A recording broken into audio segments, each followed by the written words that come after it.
Kyle.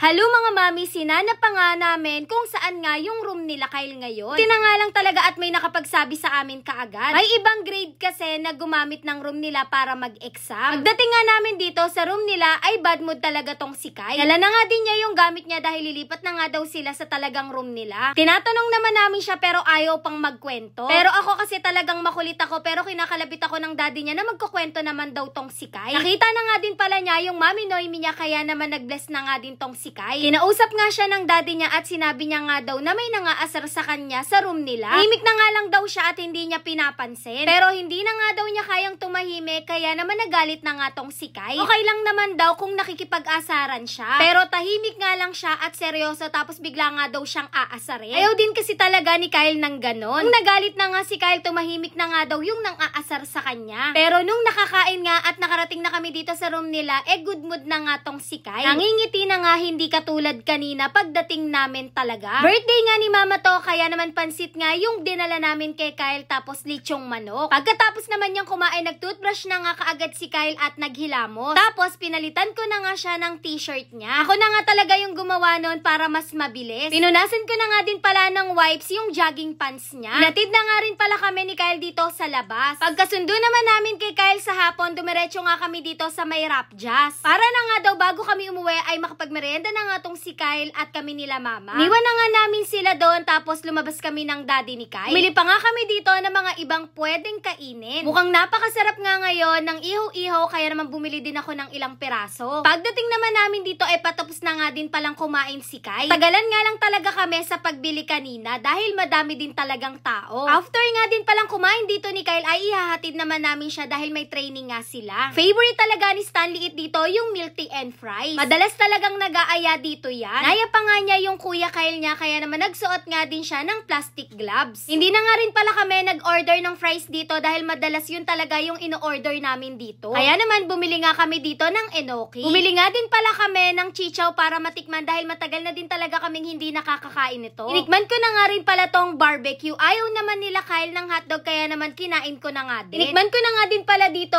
yung in-order ni Kyle na cheesecake frap. Favorite kasi talaga ni Kyle yan. Nung kinagabihan naman, nilabas nga ng daddy ni Kyle etong cake. Sakto nga kakasundo lang din namin talaga nito kay Kyle. Gusto nga din kasi talaga ni Kyle to. Take out na nga din pala kami kanina sa rap jazz ng burger. Sa daddy niya sana talaga to pero ayan kinain na nga ni Kyle. May natirang ang pansit kaninang tanghalian kaya naman kumain nga ulit si Kyle. After no, nag-cake na nga din talaga kami ni Kyle dito pero konti lang. Si Kyle mas madami yung kinuha niyang mangga kesa sa cake niya, juice ko po. Sa isang plate nga naghati lang talaga kami ng daddy niya sa cake dahil hindi rin naman talaga namin mauubos lalo na nga at gabi. Buti na nga lang talaga kinabukasan ay walang pasok.